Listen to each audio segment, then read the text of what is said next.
की तरह ऊपर उठता है, जिसके लिए यजुर्वेद में प्रार्थना की है, अग्ने नय सुपथा राय अस्मान विश्वानि देव वयुनानि विद्वान। ऐसा जीवन होता है। 13 साल की कन्या धार में, इंदौर के पास धार है, 13 साल की उम्र में 11 गोल्ड मेडल पाए सारस्वती मंत्र की दीक्षा के बाद। हर प्रतियोगिता में फर्स्ट आए, रिजल्ट देखो तो ऐसा आए। अवस्था छोटी पर प्रौढ़ समझ हो जाती है, विचारों में प्रौढ़ता आ जाती है। ये 13 साल की उम्र और 11 गोल्ड मेडल।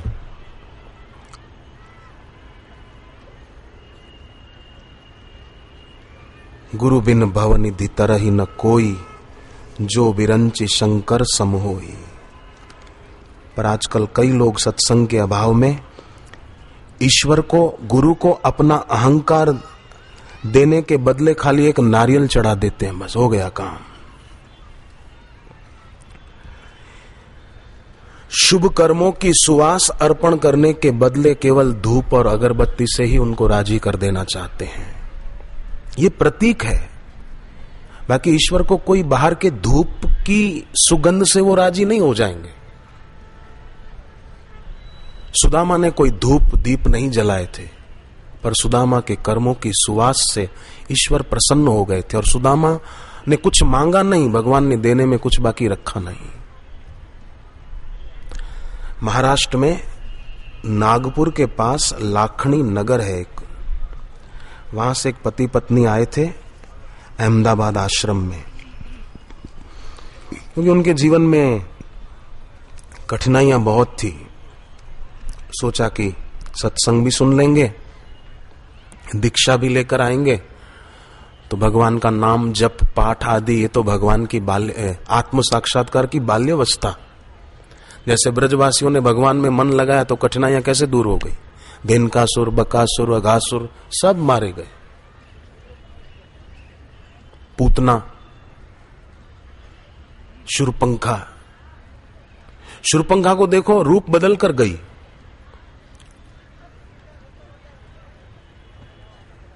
और फिर उसके नाक कान कट गए, मैं विस्तार न करूं। तो रावण के पास जाकर उल्टी ही बात बताती है, अपनी जो बुद्धि की निकृष्टता थी वो नहीं बताती है। वो कहती है वहां तो 2 सुंदर पुरुष थे, मैं तो चाहती थी उनके साथ जो स्त्री थी वो तुम्हारे लिए लेकर आऊं, पर उन्होंने तो मेरी हालत ये कर दी, मेरी इज्जत पर हाथ डाला। ऐसा बोल दिया शूर्पंखा ने, बिल्कुल झूठी बात कही। और रावण ने भी शूर्पंखा की झूठी बात को सुनकर एक तरफा ही निर्णय ले लिया कि अच्छा राम जी ऐसे हैं क्या। पर रावण जरा सोचता कि शूर्पंखा जो कह रही है उसमें सच्चाई कितनी है और झूठ कितना है। सच्चाई तो थी नहीं, झूठ बिल्कुल था पूरा पूरा। तो शूर्पंखा उस जमाने में थी, ऐसी बात नहीं है। आजकल भी कोई कोई शूर्पंखा आ जाती है, उसके पास रूप बदलने की शक्ति थी। तो आजकल कोई शूर्पंखा आती है तो रूप बदलने की शक्ति नहीं, तो काला कपड़ा पहनकर ही आ जाती है और बिल्कुल झूठी कहानी सुना देती है, जैसे शूर्पंखा ने सुनाई थी राम जी के विरोध में। रावण जैसे लोगों ने बात मानी, पर वानर सेना में किसने बात मानी कि शूर्पंखा जो बोलती है वो सत्य है।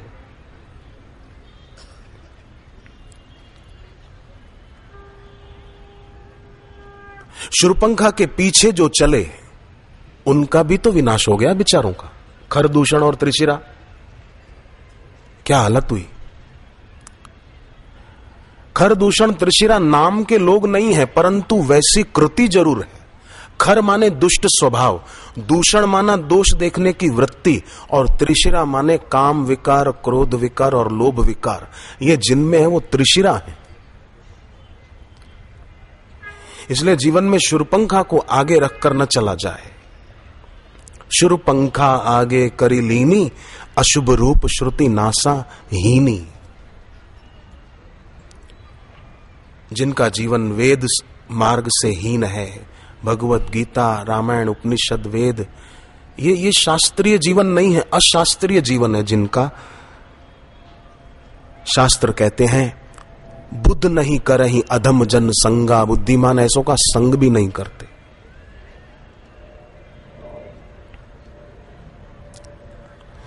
तो वो पति पत्नी नागपुर के पास जो लाखनी है वहां से आए, दीक्षा ली। सोचा था कि मौका मिला तो गुरुदेव से कुछ बात करेंगे, पर भीड़ इतनी थी कि बात क्या कर पाते। लौट गए। घर जाकर अपना जप तप नियमित रूप से करते थे। सूर्योदय के पहले उठ जाते थे। सूर्य को अर्घ्य देने का नियम था। दिन में थोड़ी देर मौन रखकर मानसिक जप करना। पर्वत बहुत ऊंचा होता है, बड़ा होता है, वज्र बहुत छोटा होता है, पर एक वज्र कई पर्वतों को चूर चूर कर सकता है। भगवान का नाम भी ऐसा है। सदगुरु के मुख से मिला हो तो उसकी शक्ति भी ऐसी होती है। तो उनके जीवन में भी दुखों के पहाड़ भगवान नाम रूपी वज्र से मानो चूर चूर हो गए। पति ने शराब पीना छोड़ दिया और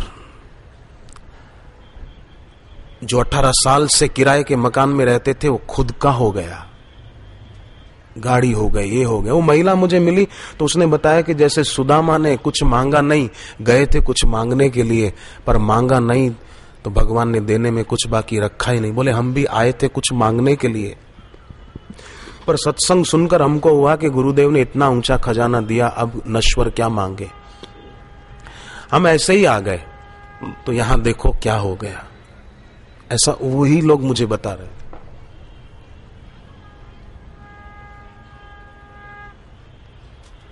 भक्ति में बड़ी शक्ति होती है, पर एक काम भक्त को करना चाहिए जो भगवान ने कहा है गीता के 12वें अध्याय में। 12वां अध्याय भक्ति योग नामक अध्याय है। उस भक्ति योग नामक अध्याय में भगवान ने कहा है कि अनिकेत स्थिर मति, भक्त की बुद्धि स्थिर होनी चाहिए। और भक्त की श्रद्धा अति होनी चाहिए, ये भगवान ने कहा।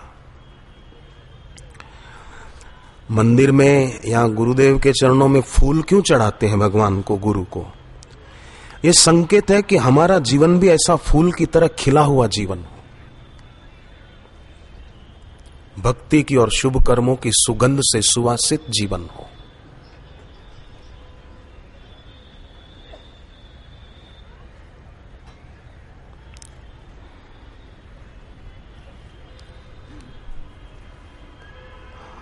ईश्वर में, गुरु में प्रेम हो, संसार की नश्वर वस्तु व्यक्ति में नहीं। और उस प्रेम से व्यक्ति अभय को प्राप्त होता है। और किसी में भी अति न करने से शक्ति संयोजित होती है। फिर उस शक्ति का परिमाणात्मक बल जीवन में गुणात्मक क्रांति कर देता है। यही कारण है कि कई स्कूल कॉलेज में पढ़ने वाले युवक युवतियां, उनके जीवन में ओजस्विता और तेजस्विता आई है।